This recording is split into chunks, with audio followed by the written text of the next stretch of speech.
everyone, and welcome back to Agents of Damned, our D&D Let's Play podcast featuring myself, your sometimes benevolent, often malevolent Dungeon Master, Jordan Roman.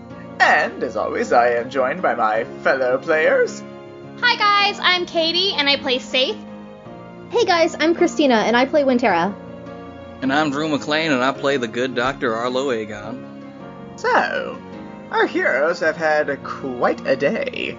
A pretty busy, productive trip to Neverwinter, but things have taken a pretty drastic turn as of last time. Why don't we have a recap so we all remember what happened? So, last time, the agents followed Elima into a dark alleyway. There, they saw her speaking with an ashy, blonde-haired man, donned in black armor. The armored man questioned why Elima had allowed the Thieves Guild's reserve funds to be prepared to be sent outside of the city. In doing so, the mysterious man unknowingly revealed to the nearby agents that the two were planning on luring in a dragon in the hopes of destroying Neverwinter. However, the man took note of all of the agents, including the ever-stealthy Safe, and made this information known to our heroes. The man sent Elima away, prompting Arlo to step out in the hopes of stopping her. Despite Arlo's warnings, Elima did not stop, and managed to escape with the help of the man in black, summoning a wall of fire to provide her with cover. The agents attempted to subdue the man in black, but quickly realized they were severely outmatched. Winterra transformed into a riding horse, and carried her allies towards the guard's barracks to get help. After verbally abusing another guard, Safe met with Barden once again to enlist his aid, while Winterra and Arlo went on ahead to the Thieves Guild to inform Milo of the bad news. Barden reluctantly agreed to help. However, Milo took the news of Elima's betrayal exceptionally poorly. Despite this, he understood what was at stake and pressed on with the preparations, now with the aid of the agents and the Neverwinter Guard. Safe attempted to contact Damned HQ during this time, but was met with a cranky Ryan who told her to do her job and promptly hung up.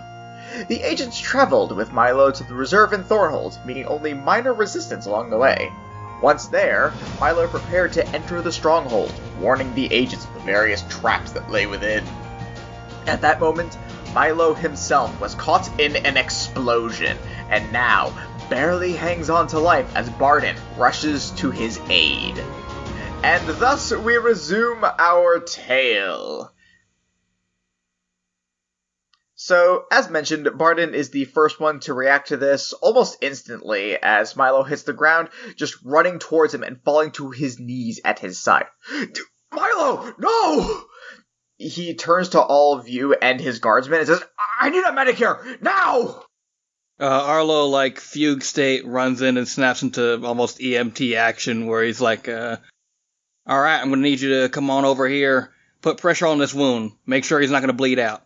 I'm gonna get him healed up and he's gonna be fine, alright? He's gonna be fine. And, I'm gonna cast Cure Wounds at first level. Alright, go ahead and roll that one out. That's going to be a 6 plus my spellcasting modifier, which is a 2, so 8 HP for our buddy. Very nice. So, as you do that, a green aura of healing emits from your hand and envelops him. And as it does, you see some of the burn marks that had taken over start to heal away, and his eyes slowly but surely open up a little bit. His breathing gets a little bit more normal, and he looks at you and goes, What happened? You almost died! You, stepped on kind of a magical landmine there, bud. I'm not gonna be the one to point fingers, but it does seem like something you probably should have known about and avoided. Barden shoots you a very nasty look as you say that. What? I mean, that's his whole deal. There wasn't supposed to be a trap like that. It was just a tripwire. And he passes out. I would say with your general medical knowledge that you know he's not, like, in danger, he's just passed out. Poor Milo. He's gonna need some rest. Barton looks very troubled by this. Barton does recognize that, Milo's no longer in danger, but that doesn't mean he's any more okay with the situation. Suppose all we can do for now is wait for him to wake up. See what his next move would be. Without Milo, going in there is extremely dangerous. He turns to some of his men and says, "Keep an eye on him. No one gets to him." He turns to some of his other men. "The rest of you, set up a perimeter around here. If anyone comes within sight, identify them or kill them. Whatever it takes to keep him safe." And Barton, in a huff, sort of walks off into the woods somewhere. So at this point, you guys are kind of at a bit of a standstill. There's not a whole lot you can do until Milo wakes up. That being said, you guys do still have a little bit of time to rest yourselves. You guys did get a chance to heal your wounds a little bit back when you were healing to prep for the trip. However, you haven't slept since you got here, and it's been a full day, going on and almost going into the next day. So you guys are definitely starting to feel the effects of exhaustion. So at some point, you guys are going to need to take a rest during this time. Is there anything you guys want to do before then, or... Well, I'm gonna take the Munchkins lead and take a nap. I feel like this day has lasted 2 months. Ha Saith kind of goes off in a random direction to take a nap, and as she leaves, she says, "Don't wake me unless someone is dying, or I'll be the one to make sure that happens." Okay. So Saith goes off to power nap. What about Arlo and Tara? Do you guys want to do anything during this downtime? I'm probably gonna go check up on Barton. Alright. We'll come back to that one in a hot sec. When Tara, did you have anything you wanted to do more immediately? Because it'll take him a bit to track down Barton. Can I tell from anything surrounding here if there's any footprints or anything, that might give us an idea of how recently something that was not supposed to be there was placed? I would say for that, you can roll either a survival or an investigation check. That was actually a pretty decent roll. That's, oh goodness, is that a 16 or a 19? It doesn't matter, both are fine. Okay, it was a 16 plus 2, so it's an 18 total.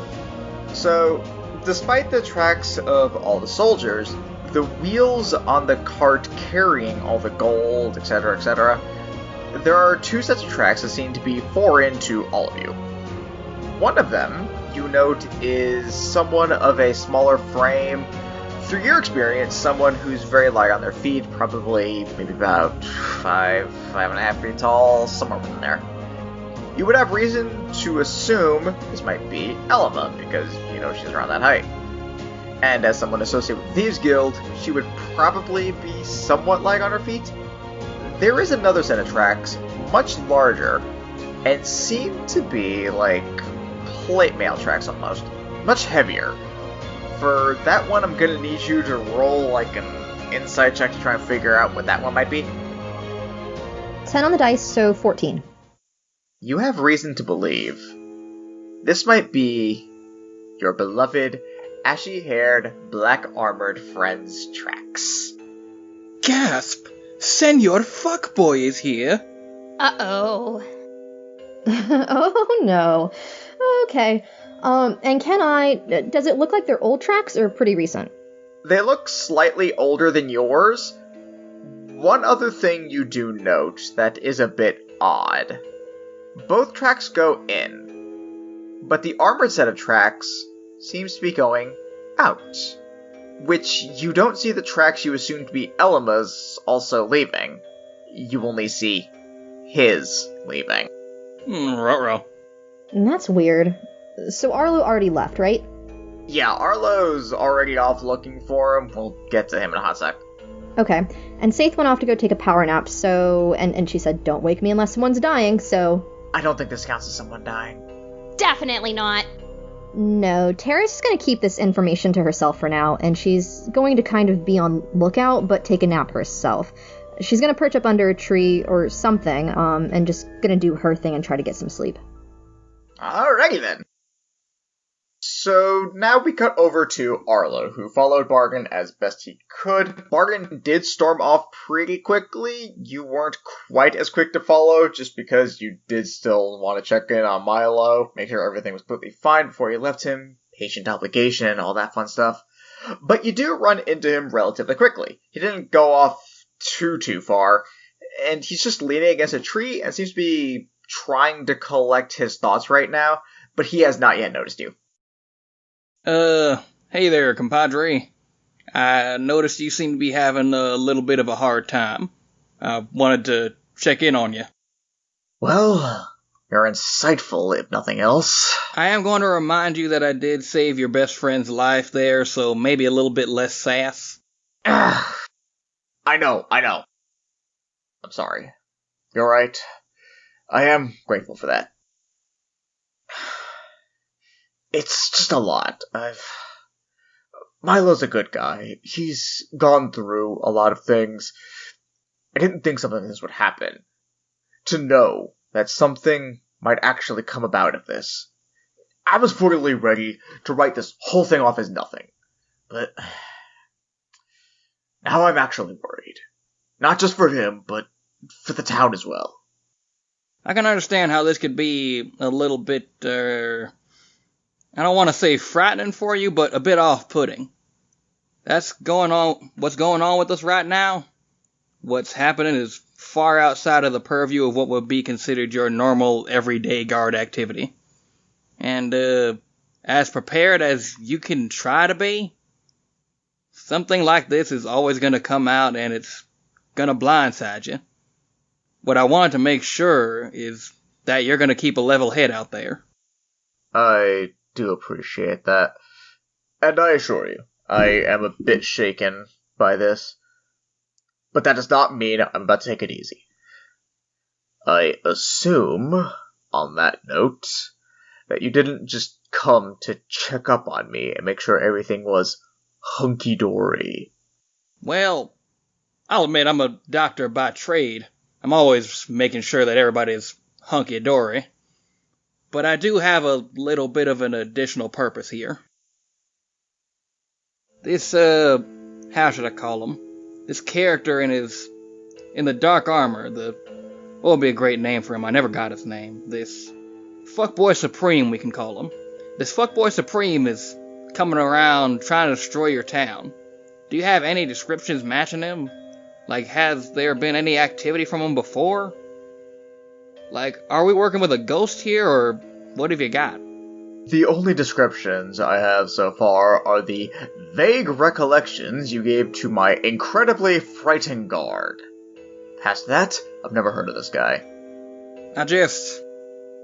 Somebody of that magnitude is dangerous. And you don't get that dangerous out of the blue. I'm worried there might be more going on.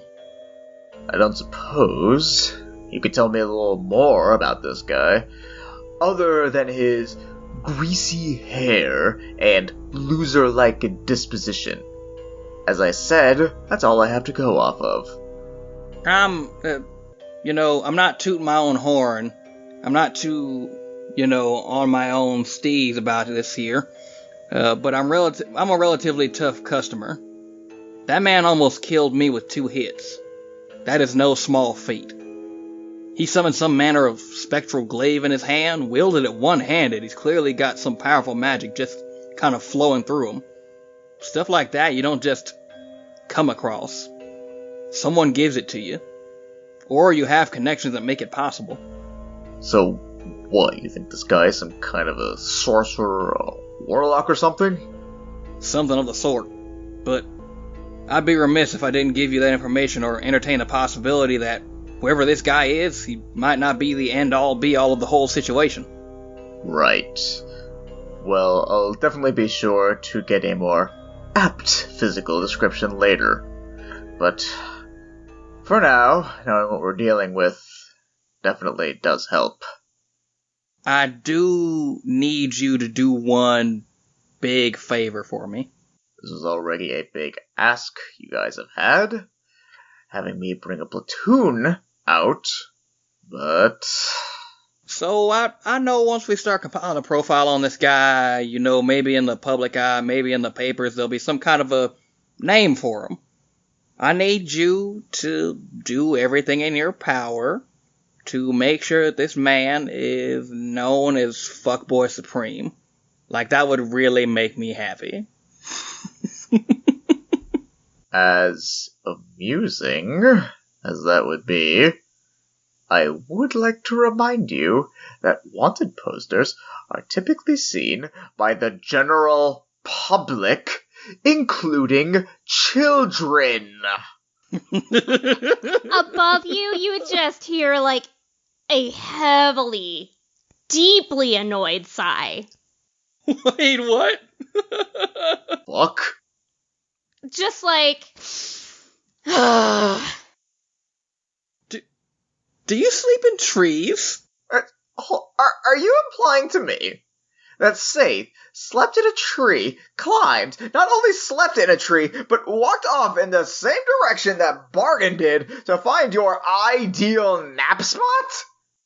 She walked off in a random direction. Wait. Does Saith sleep upside down, holding on with her tail like a possum? I mean, look up. They look up. She's hanging upside down like a possum. Yes! Yes!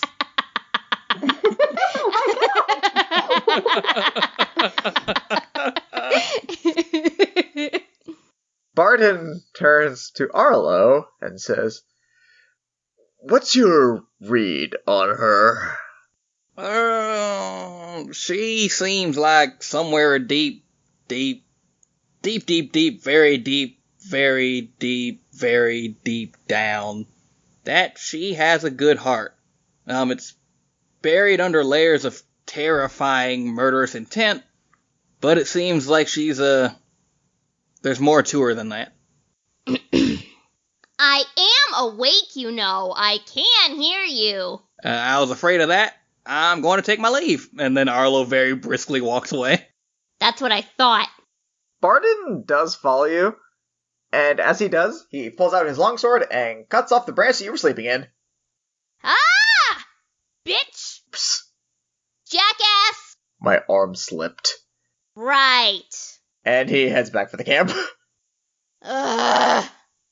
She just kind of, dusts herself off. She's, flipping him off and just kind of scurries away to her next sleeping spot. So, you all make your way back to the camp. Saith finds a new tree to possum her way up into to take a nap, and the rest of you semi-follow suit and sleep however you are most comfortable, not upside down in a tree. You know what? And just try and wait it out until Milo wakes up. During this time, Saith, you, amidst your slumber, find yourself in a dark space. This space seems to go out in all directions, as if you're in some form of a void. You can't see anything as far as the eye can see. And you yourself are slightly different. You're smaller, much younger, maybe about 15 or so. Your face is as it always is. Just normal, bit of a solemn frown, but nothing terribly notable. Just as 15-year-old Saith always was. And you feel a hand reach out and place itself on your shoulder. You look up and see the face of a drow, or a dark elf. And you know this one. His name is Varus, and he's one of your closest friends. Your only friend, actually. He's been with you almost as long as you can remember in recent memory. And he smiles at you and says, Hey, kid. So I think I found something you might actually like. I heard there was the circus in town. I was telling you about that. Remember it might come in? It actually did. Wanna go check? I think you'd really like it. I don't know, Var. Okay, let's go. That's the spirit, kiddo. And he, pats you on the shoulder and then walks away. And it doesn't seem odd to you, but a circus tent suddenly shows up. And you two walk in. It's pitch black. You can't see anything in there, despite your dark vision. And all of a sudden, a heavy spotlight shoots down on you. And around you, you see these blank faces, just shadowy silhouettes with glowing eyes and no expression to be seen on any of their faces. But they are surrounding you. Varus? You look around for him. You don't necessarily see him until you hear a thud.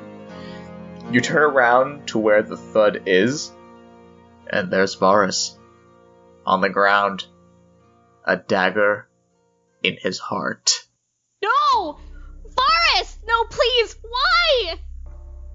You fall to your knees, hoping to be able to do something, anything, but it's too late. He's gone. And then, in the crowd, you hear laughter. You look up and see that the blank faces are now all there. Long, twisted smiles as they laugh and laugh at your suffering. Then you hear laughter from below you, and you look down to see that Varus is also smiling, though still very much dead. And then you hear someone approach you from behind. A figure dressed like a ringleader.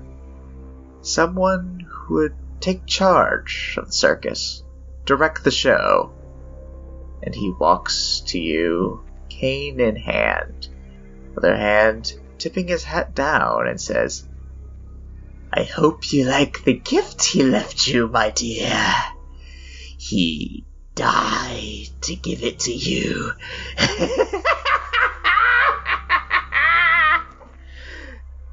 And as the laughter fades to the black abyss surrounding you, the man looks up, and you see yourself, a reflection, smiling back.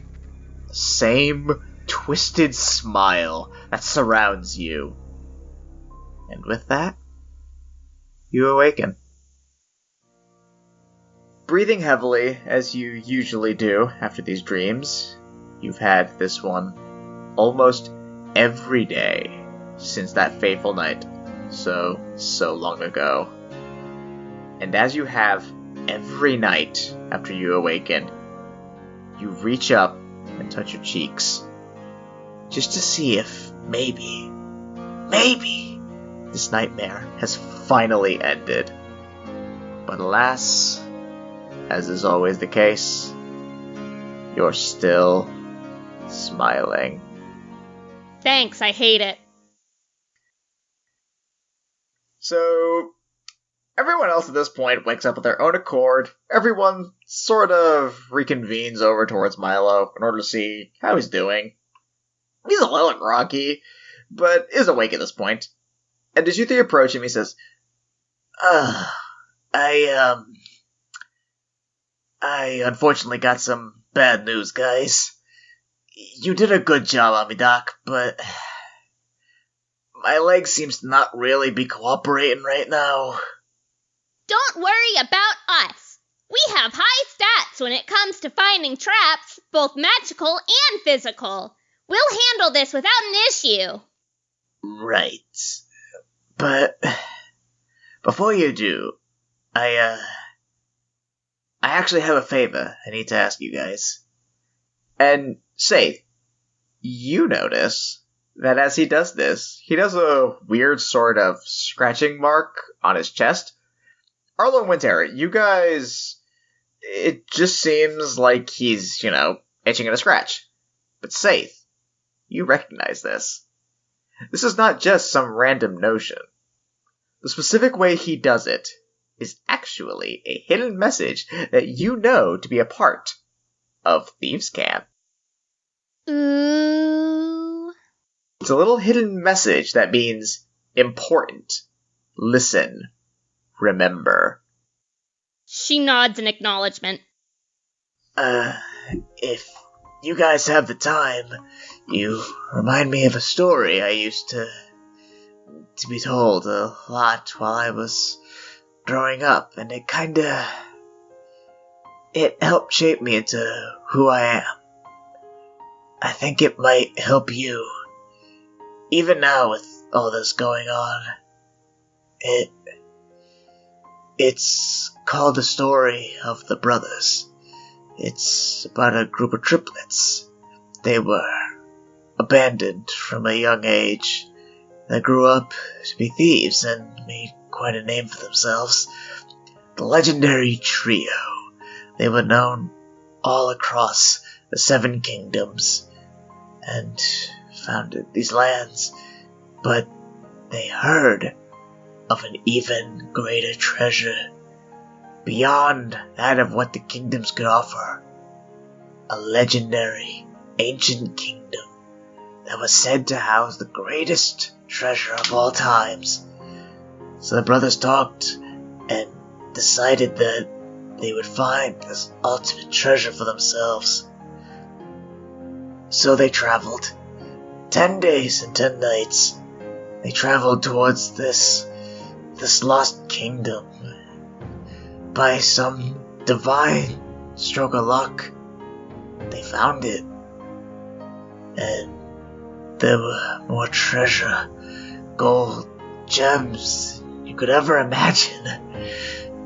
But above it all, there were 2 special treasures. The 3 brothers wanted it for themselves.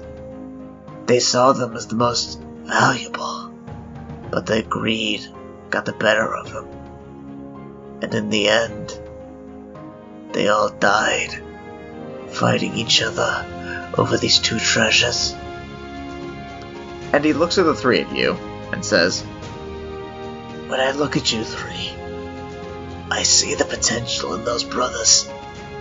They became legends for working together, and only when they stopped trusting each other did it tear them apart. Always remember that. And if you do run into Elma down there, for me, please spare her.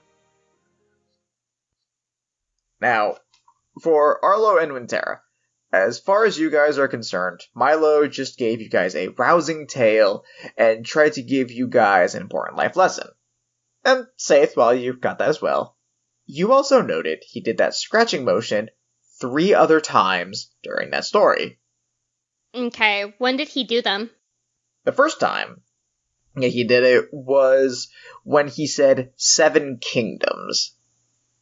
The second time he did it, it was when he said 10 days and nights. And then finally, 2 special treasures. Those are the 3 times he did it to signal that it was important. Noted. She's gonna thank him in Thieves' Camp. He does nothing, but you realize that's because thieves can't. Fair enough. So he reaches into his satchel and pulls out a map, and he hands it to you 3 and says, Here, this'll help you guys navigate through it. It's only going to be as helpful as actually navigating the labyrinth itself, but I think you guys should still find it pretty helpful. Be careful. And good luck down there. I mean, did you draw, like, the traps and stuff on here, or it's just a general map? Yeah, I'm afraid it's just a general map. Unfortunately, I can't afford to have that information be known should it be leaked, otherwise it compromises the entirety of the fortress. I'll be able to handle any traps we come across. I had a feeling. Alright, so you guys have now been given a map. It's a map I sent to you guys. Just a quick little notice on that. Each room is marked with a number on it, so like R1, R2, R3. That is important to this, like the navigating. The ABC for, like, entering? That's just for me to know where you guys enter from. But basically, as you enter the pen and step over the tripwire that you are all aware of, you do see that there are 2 rooms on the far corners, and then 1 on the corner to your immediate left. So how do you guys decide to approach the... also on the map there are some things that are written out on the map as originally intended, like storerooms, shaman's den. Those don't mean anything, except for the one that says treasure room. That means something. Neat. Indeed. Everything else, just assume the actual written in words are not real. There is no warg pen. That was the first thing I noticed, and I was like, interesting.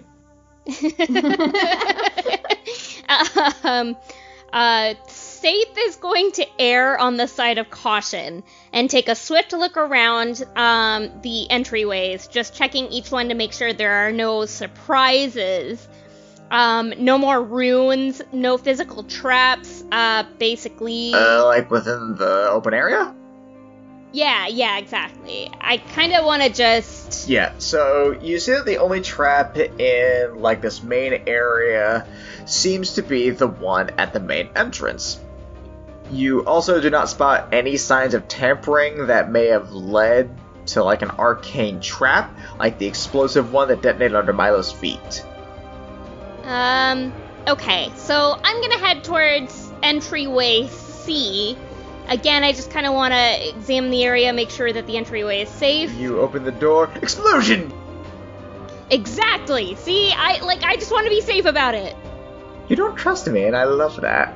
No, of course I don't trust you. You call yourself the malevolent dungeon master. Good. Never let that go. No, I won't. I don't know. Saith is gonna head towards entryway C. I don't know. Wintera, what do you think? Funny enough, I rolled to see what Wintera would think, and C was what I landed on, so that's what Wintera was looking at. Great minds think alike.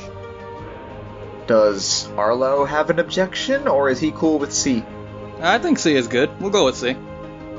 Alright, so you guys enter the room for C, and you see there's a ladder leading downwards. How do you descend into the room? Allow me to go first, as I have dark vision. You all have dark vision. I think Arlo points that out. Well, I think we all have some level of dark vision there, bud. I didn't exactly grow up around enough people to know which races have this ability, she says as she starts climbing down. You're climbing down, and Arlo's like, wait, no, she's already gone. Alright, so Saith is going down first. Who's going next? I'll go. Alright, Wintera follows, and then Arlo is last. Okay, so Saith, you are the first one to make your way into the room. As the other two are climbing down, do you just wait by the ladder, or is there something else you'd like to do as you enter this room? Your girl gonna trap check. I look around the room, just do a sweep.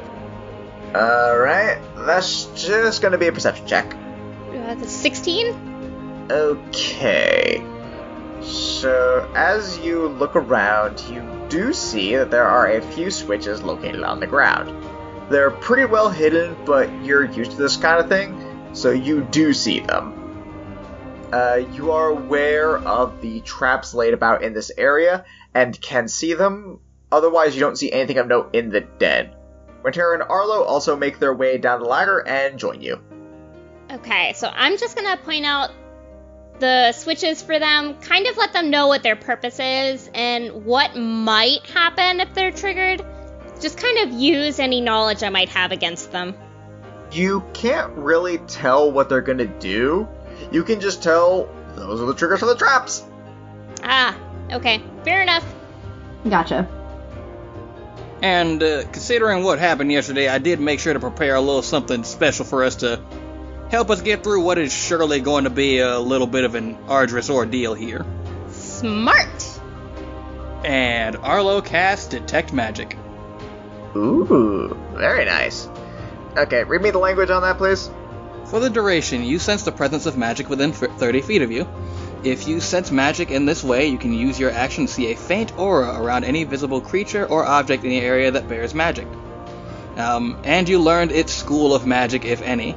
The spell can penetrate most barriers, but is blocked by 1 foot of stone, an inch of common metal, a thin sheet of lead, or 3 feet of wood or dirt. Ooh la la. Interesting. I don't like how you said that. That way. Please unsay it.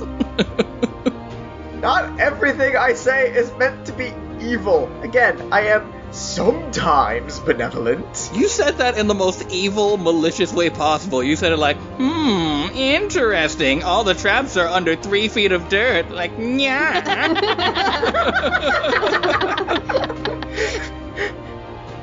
No, I'm not gonna be that big of a dick. How long does it last? That lasts for up to 10 minutes. Alright.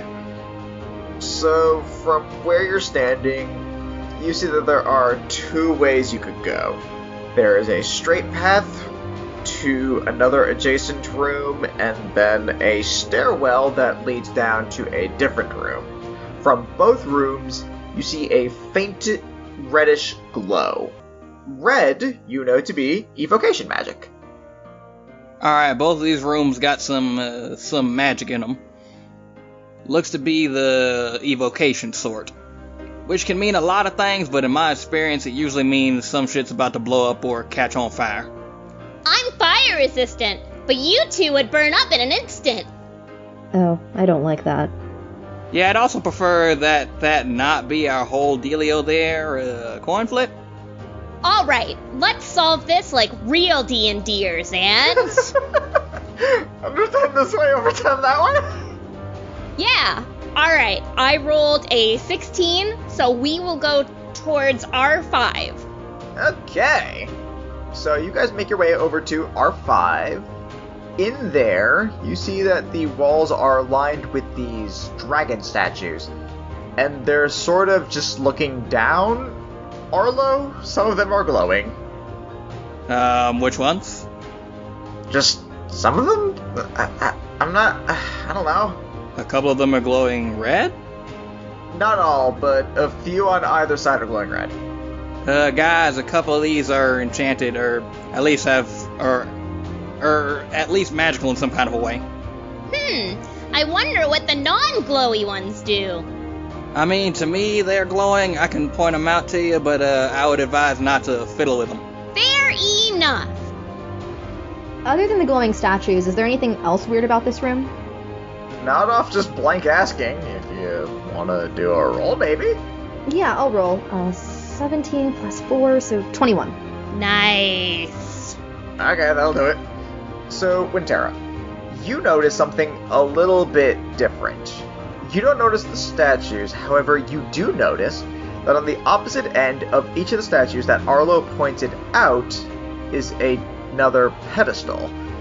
Similar to the ones that Saith pointed out in the previous room. You can assume that these are the triggers of the trap. Okay, yeah. Tara points down to the pedestals and she's like, this must be what triggers them, so let's not go stand on those in case you had that inkling of an idea. How do you proceed through? Do you, do you try and avoid the switches? Do you try and avoid the statues? What do you do?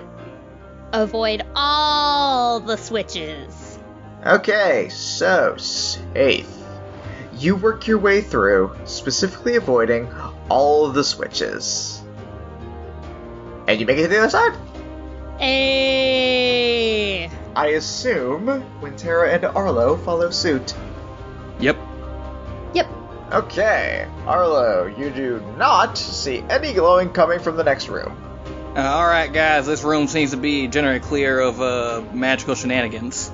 But are there physical shenanigans? Roll for physical shenanigans. Perception or investigation? It's perception. Unless you give me a specific thing, it's always going to be perception. That's more generic. Okay. 18.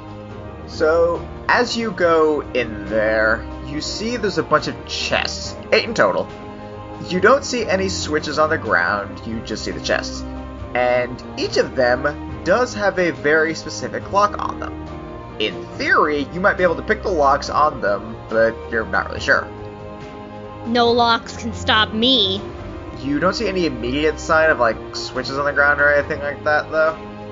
There are no locks that can stop me, but we are here to drop treasure off, not take it, so... Well, if we're being completely honest with ourselves, he did not say we couldn't have any of the stuff we find in here. I mean, do you really want me to pick the lock? I mean, I don't want you to do anything you're not comfortable with. Okay, fine. I guess I'll open the chest. Yay! Alright. So you just go up and pick the lock straight up? Wait, don't do it. What do you mean don't do it? No. You said it. You made your choice. Live with it. Seth, roll a skill check for Thieves' Tools. 22? Cool. Do you want the good news or the bad news? Oh, bad news. Bad news is you forgot my warning earlier about how perception and investigation are different because investigation is for looking for something specific, not generic. You absolute piece of shit. I warned you openly. I was very explicit. You said you weren't always going to be a dick. So, as you open one of the chests, you do manage to pop it open. However, a small needle comes out of the lock and pricks you for... You take a whole 1 poison damage, and now I need you to roll a con save. 12. Oh, well, that's unfortunate. God damn it. Saith, you feel a little bit woozy, and you have now contracted the poisoned condition. Ugh. Oh no, if only someone was a cleric. That always keeps protection from poison stock because he knew that there was going to be some Thieves Guild bullshit. Hell yeah. Are you gonna act on that, or are you just bragging that you have it? Oh no, I'm fully doing that. Awesome. Okay, cool. So you comment how you feel a little unwell, and Arlo changes that immediately. I want that to be in character, just like, ooh, I think that thing poked me and I don't feel so good. Nah, you're fine. I slap her on the back with the protection from poison. Thank you, but fuck you, don't touch me. She says, like, wiping it off like he was some sort of bug on her. Every day I try to figure you out, and every day I get further and further from it. We've only known each other for a day. I'm like 2. I don't know. Do you do anything else in this room? Well, I'm gonna check the chest out. Yeah, what's in the chest, dude? Just disappointment and a little vial of poison. Okay, but is it... Can we have the vial of poison? It's used. Ah, you're used. Yeah, what a waste. I was hoping there would at least be something left in it. Nah, it's almost as if the trap was the treasure chest itself to deter people from trying to steal from the fucking Thieves Guild or something. Alright, man. Fine. Moving on. Next room. In hindsight, I guess that is pretty obvious. Little bit. But, you know, thank you for that. Oh, you don't want to mess with the other chests? No, I don't. We're moving on. 7 more. No. Okay, so you guys make your way down the hallway past this room and come to a crossroads. You can Arlo, you can kind of see another reddish glow coming from your right. And just looking in, and with how much you guys have got down, plus all that stuff, you can assume that this is the other red room that you saw earlier. To the left, you do not see any glowing immediately. Everyone be careful, but I'm recommending that we probably go to the left, as it doesn't seem to have any kind of magical chicanery going on there. So, as you guys head down to the left, it doesn't take you very long. You go down a little bit further, and you find yet another crossroads. This one is a three-way crossroad. To the left, you do not see any glowing. Forward, you do not see any glowing. And to the right, you do see glowing. It is pink glowing. And you know pink is for enchantment. Enchantment? Yeah, so I'm seeing what looks to be some enchantment magic over this here way. But enchantment can be good or bad. Let's do it. Okay. So you guys walk over to the room with the glowing pink, and once again you see a room filled with chests. This one has a grand total of 6 chests, and Arlo, you see 2 of the chests have the glowing pink, and the other 4 do not.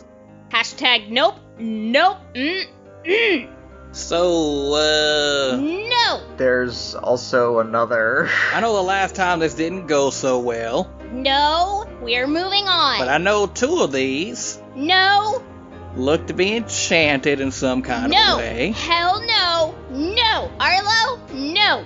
So maybe, actually no. Yeah, no. I'll use my better judgment on this. We should not touch those. Right, you should. No, we're not doing this again. Hey, you're fine. You didn't die. Well, you know what? I don't want to. So we're moving on. No, I don't want to get poisoned again.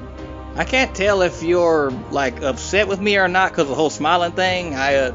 It seems like you're unhappy. I die a little bit inside every time you talk to me.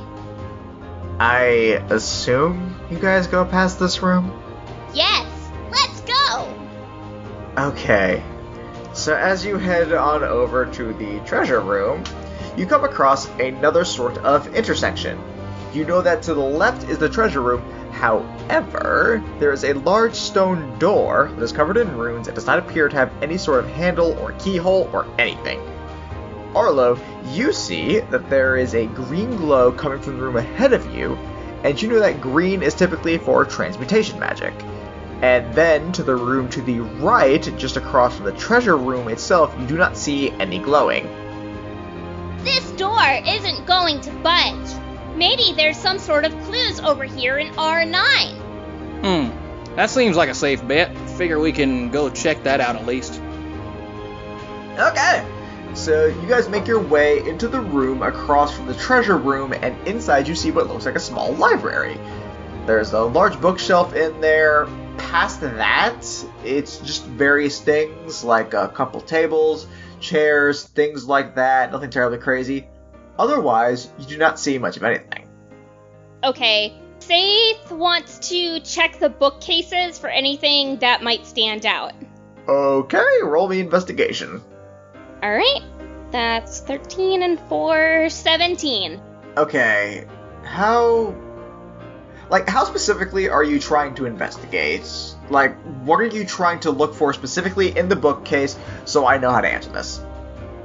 Okay, so I'm hoping to make a connection going back to Milo's story that he told us earlier. I'm hoping to find any connections to, in a way that, like, she's going to look for titles of books that correlate with 7 Kingdoms, 10 Days, and 2 Special Treasures. Okay. So, as you look for those things specifically, what you end up finding is there are 3 books that stand out to you. The 3 books that you find are The History of Faerun, The First 7. And this seems to be a book documenting the history of the original 7 Kingdoms of Faerun, the world that this adventure takes place in. Okay. Find another one that seems to be more of a storybook titled Legend of the Hidden Kingdom. And then you find this big, meaty textbook titled The Almanac of Magical Treasures. Okay. Everything else just seems to be, doesn't seem to have any immediate relation. They seem to happen to have the closest relation to them that you find. Okay, she's gonna reach up and take the books. Alright, you pull out the 3 books. The books themselves appear to be just what they are. Books. However, as you pull them out, you do notice that behind each of the books are keyholes. Okay. Huh, interesting. Milo is one smart cookie. And she's gonna start looking around the room for keys, above the door frames, behind pictures and photos, checking for, small boxes. She just kind of wants to find anything that that looks like it's hiding a key. I will say, just as a general sweep around the room, you do not find any lost keys or any place that would make sense for a key to just be stored in this room. Okay. Roll me a personal insight check. 14 and 1, 15. Okay. So as you look around, you get a thought. And you realize it's weird that the books relate to the topic that Milo hinted at, but not the number. Just out of instinct and just a weird thought, you look back at the map and realize that all 3 numbers he pointed out coincide with rooms in this dungeon. Oh no! The keys are in the room with the enchantments! Okay, fine. I guess we'll take a few more for the team. At least Arlo can heal me if I get poisoned again. So, each of the chests that you see has, the locks on them are a little different than the first ones. This time the locks have symbols on them. You see a symbol for fire, a symbol for water, a symbol for lightning, a symbol of a skull, a symbol of a sun, and a symbol of a crescent moon. Now, of the chests that Arlo pointed out, the sun chest and the moon chest are the ones that have the pink glow inside of them. That would be in reference to 10 Days and Nights. Hey, look at you! You figured it out! Your girl got smart! Ooh, such a smarty pants. Alright, let's dig into these babies. Alright, I'm gonna need you to do 2 separate rolls on this one. Okay, 18 and 4, 22 for the first one. Alright, you managed to get the sun chest open, and inside you see what looks like half of a key. Okay, so we have one more after this. Cool. Who the hell thinks this shit up? Some manner of madman. Probably some sexy, benevolent god you hear whispering from some unknown corner of the 4th wall. Stop! I will do nothing but. Oh, goodness. Alright, 12 and 4, 16. And the moon chest pops right on open, and inside you see what looks like the other half of the first key. Hella, alright, let's put these babies together and move on to the next room. So you pick them up? Yeah. Roll a wisdom save. No, wait! Ha.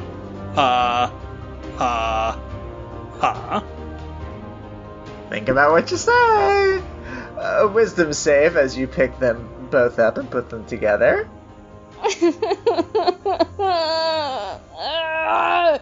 11. As you put the keys together, you think a little thought to yourself.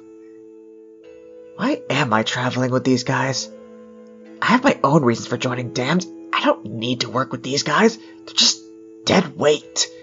I mean, Arlo even touched me, and I told him not to do that. Winter's just been minding her own damn business, not even helping. I'd be better off without them. Oh no.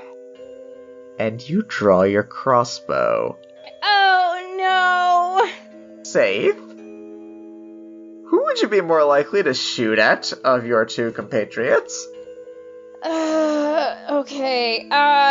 Do not take this the wrong way. I hate both of you equally. I swear to God.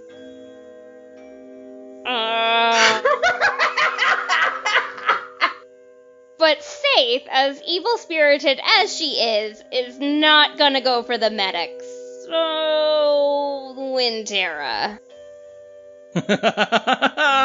So you attack Wintera? That's fair. Yeah. Woo, not me. Roll to hit. I hope that's a bad roll. Oh no! It is a terrible roll! How bad? I rolled a 2. Oh, yeah, no. You missed horribly. However, your intention was still very much known, as your two allies look over to you and see you load a second crossbow bolt. Everyone, roll initiative.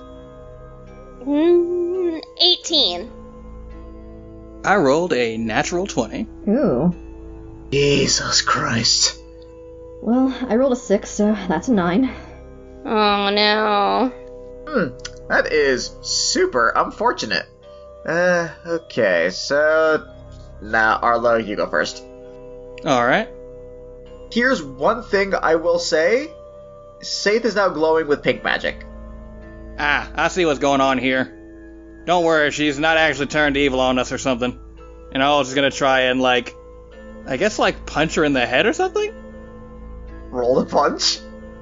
16. Does that hit? It's 16? So that matches. Arlo, you would just deal damage equal to whatever your strength modifier is. That's 3 damage. Okay, Saith, you take 3 damage and come back 2 as Arlo just clocks you square in the jaw. Ow! Son of a bitch! What was that for? What did I tell you about touching me? You shot at me. Well, not really, but also trying to. Oh, You're not a very good shot when you're trying to hit us, I guess. I guess that would make me doubly cursed? I admit my apologies. Luckily, it would seem my subconscious... Oh, look at us becoming a team. It would seem my subconscious might have a fondness for you dinguses.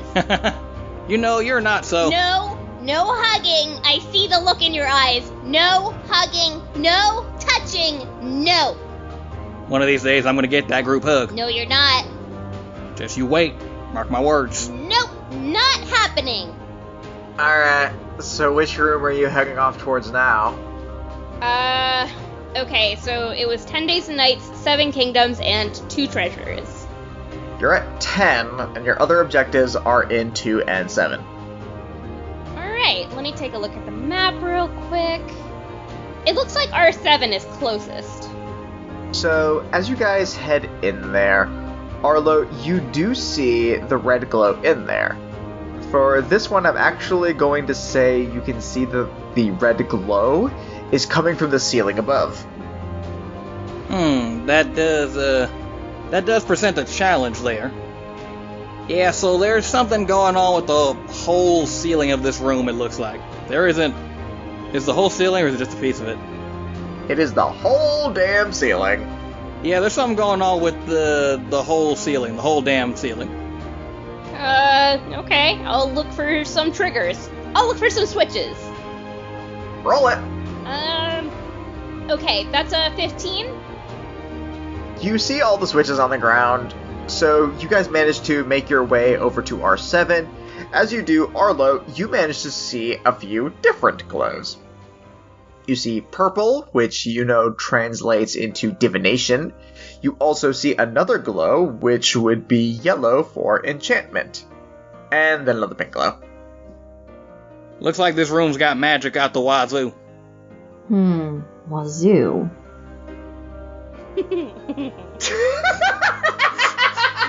What the fuck? You fucking goofs. It was so cute. It was so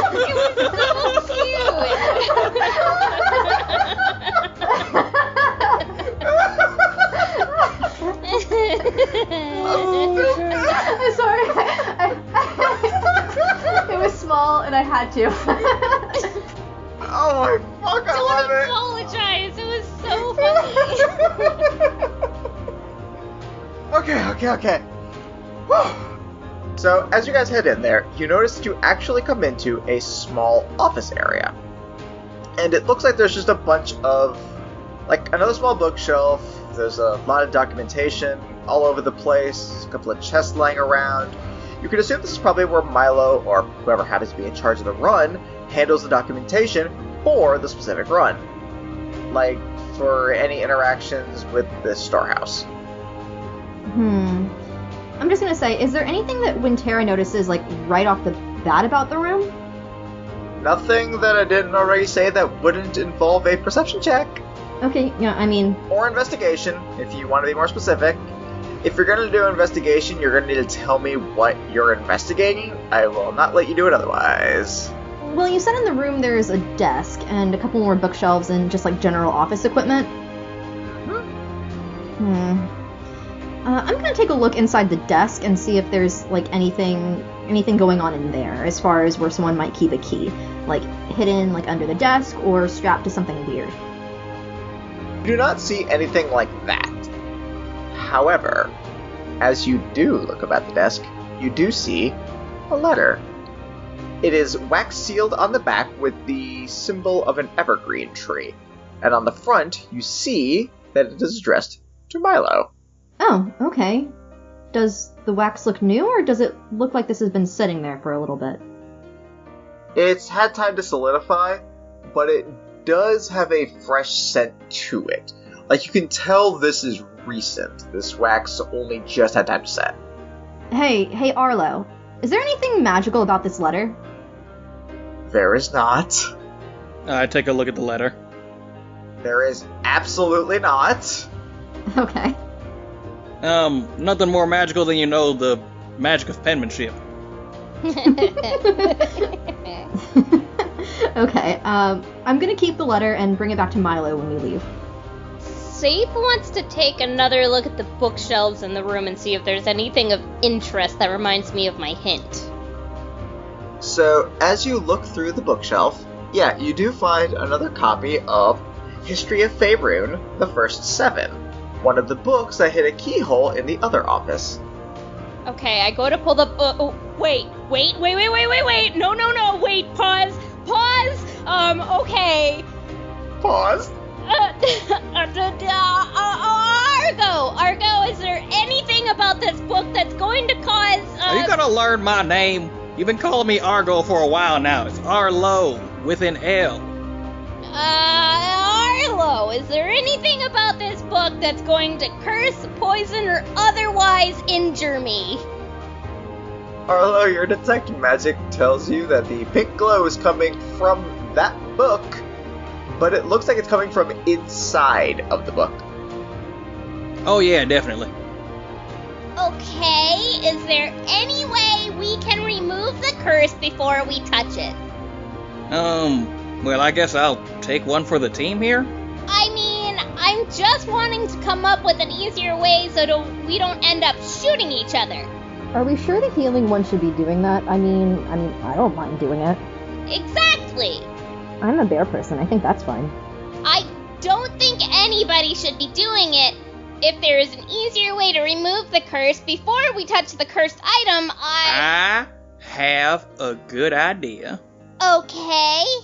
Arlo pulls the book off of the shelf. What the heck? Okay. Okay, you're holding the book. Arlo takes, I'd imagine he'd have, a carrying pouch or something, for adventuring purposes.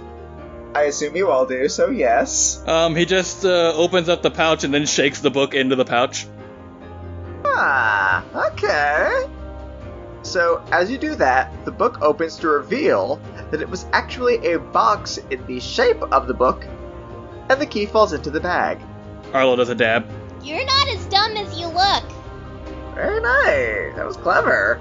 Definitely not as dumb as I thought you were. Arlo just goes like, medical school motherfuckers.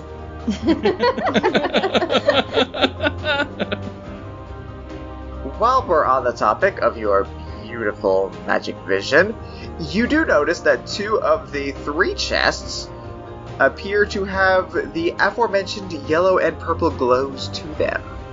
I'm also detecting some glow from these here chests here. So, we're probably going to want to, I guess, check them out.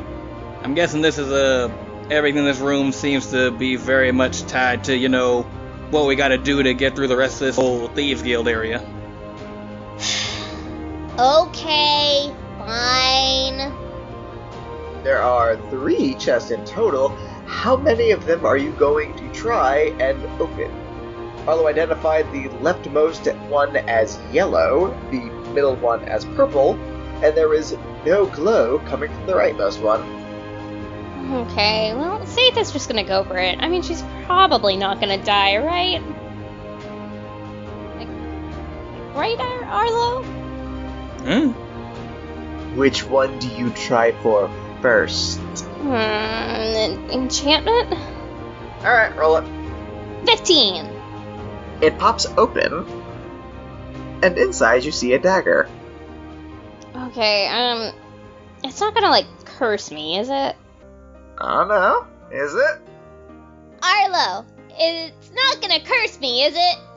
Arlo, I would say that given your knowledge of magic, and also because of the specific school that this one is, you know that if this thing does somehow cause harm, it would have to be the cruelest joke from the most spiteful god in all of the realms.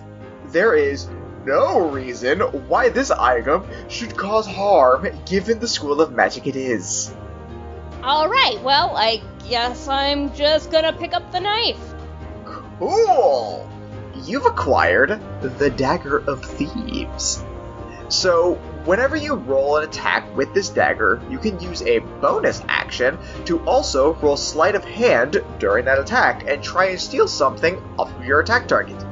The DC is equal to your target's AC. Oh, cool. And as a dagger, it just deals 1d4 damage. Moving on. Next chest.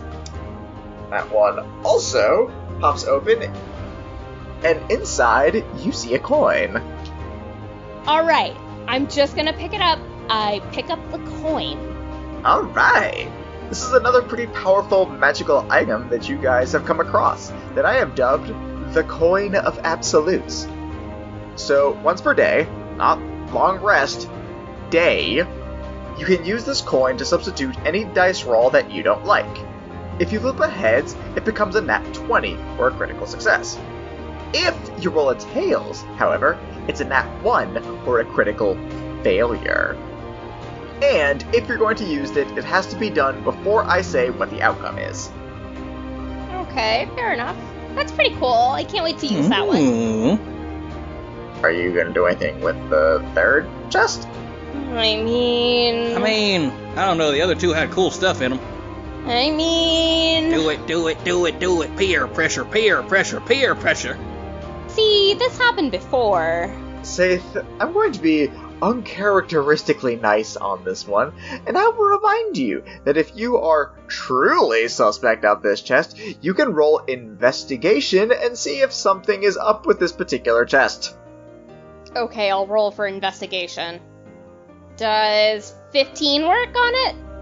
Chest does not appear to be booby-trapped in any way. It is a normal chest. Okay, fine. Saith opens the chest. You open it, and inside you find a nice little satchel of goodies.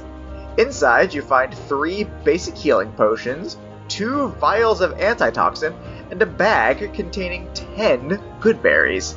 You know what? That shrimp owes us for all this bullshit. And Saith takes everything in the box.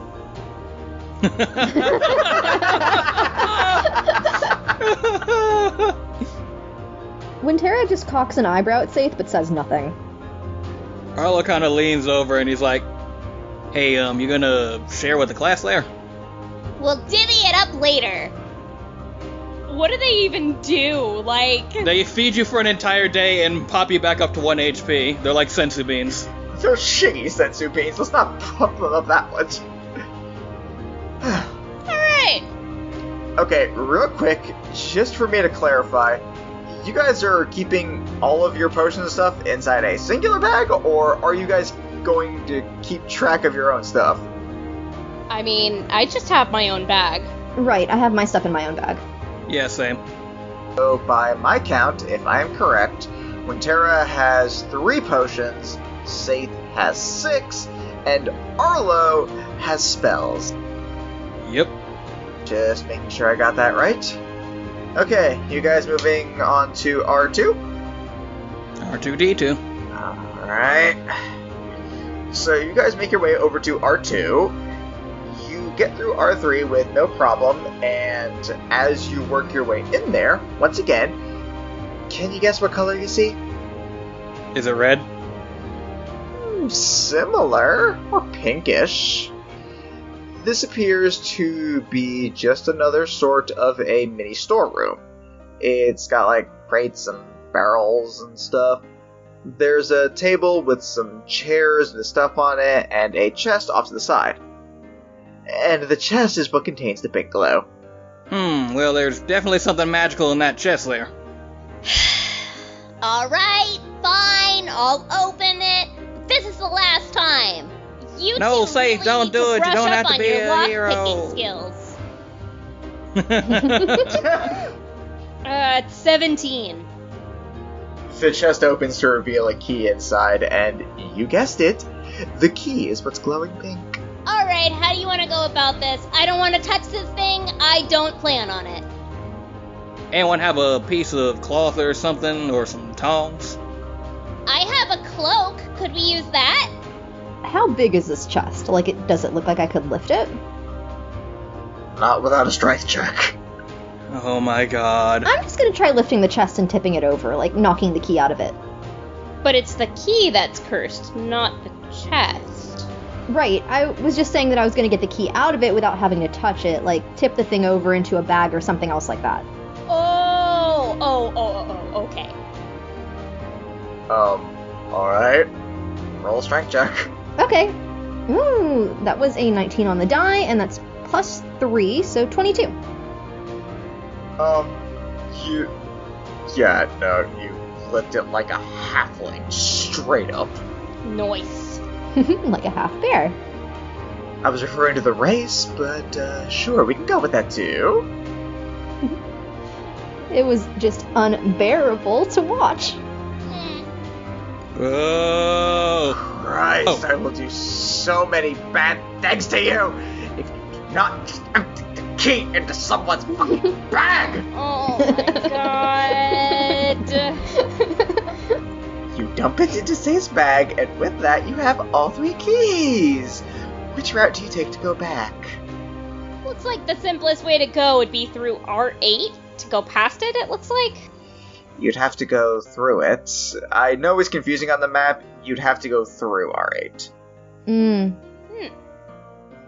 Okay, yeah. And you do not know what's in there. Well, let's... Actually, you do know there's transmutation magic in there. Arlo did see that earlier. Oh, yeah. Fair enough. Truth. Is that something we need to worry about? Transmutation magic can get pretty fucky. I'd avoid it if we don't need to go through there, but if we gotta go, then we've gotta go. It is the most direct way down to the storeroom from here. The only other way would be to go all the way back around. I agree. So, you guys make your way through R8. As you do, kind of similar to one of the earlier rooms you went into, this one is filled with armor displays that are facing towards the hallway that you guys are walking through. And as you may have guessed, each of them is glowing green. Let's roll for some investigation for switches. So Arlo just kind of relays to everyone that the suits of armor are the things irradiating the magic. Roll it. 15. You might be shocked to find this. but you do in fact see all of the switches. Alright, let's get across that room, baby! Cool! You guys make your way through R8 undeterred by the random glowing green armor. Yay! At this point, Arlo, I would say your 10 minutes of magic detection is up. That's fair. I think it's more than fair. I could have called that one way earlier if I had wanted to. But I kind of enjoyed this too. Probably, yeah. Alright, so you guys make your way back to R9. Okay, so we need to get these keys in the holes. I don't want to touch them directly. Yeah, I was wondering how you guys were planning on doing this part. Well, you said you had a cloak, right? Ooh, you're right. Okay, Faith is going to take off her cloak and wrap it around her hands, and I guess hesitantly reach for a key. Which one's the first key? I guess I should probably go in order of the hints, like 7, 10, 2? Yeah, you're able to pick up the key and insert it into the Seven Kingdoms keyhole, and you hear a click. Yay! Yay! Alright, on to the next one. Alright, you pick that one up, turn it into the appropriate hole, and click. Hey, alright! And last but not least, number 2. You insert it in there, you hear a click, and then you start to hear a rumbling from outside the room towards the direction of the treasure room. Yay! We did it! We did it! We did it! Hey! Lo hicimos! We did it!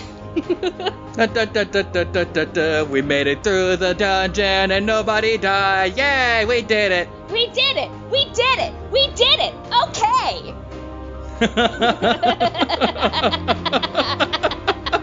Is this what you expected? You expected the Door Explorer musicality from us?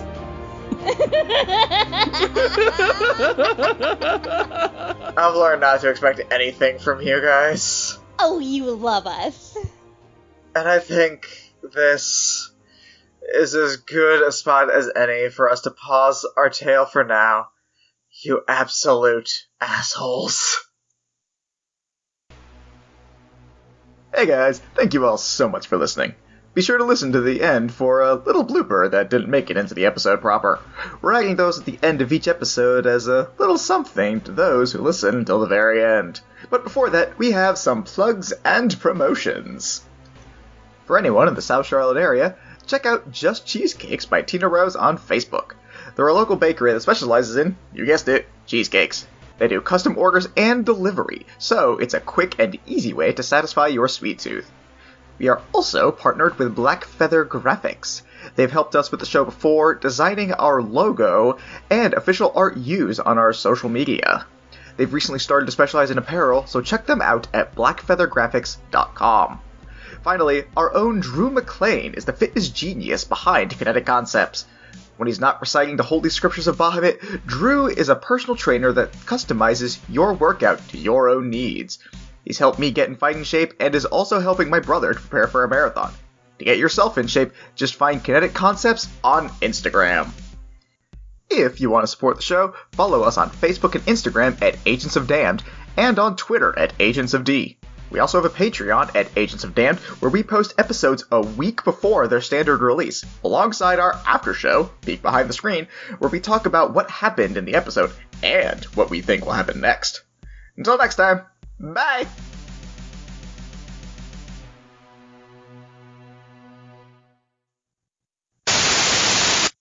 Alright, I'm just gonna pick it up. I pick up the corn. I pick up the corn.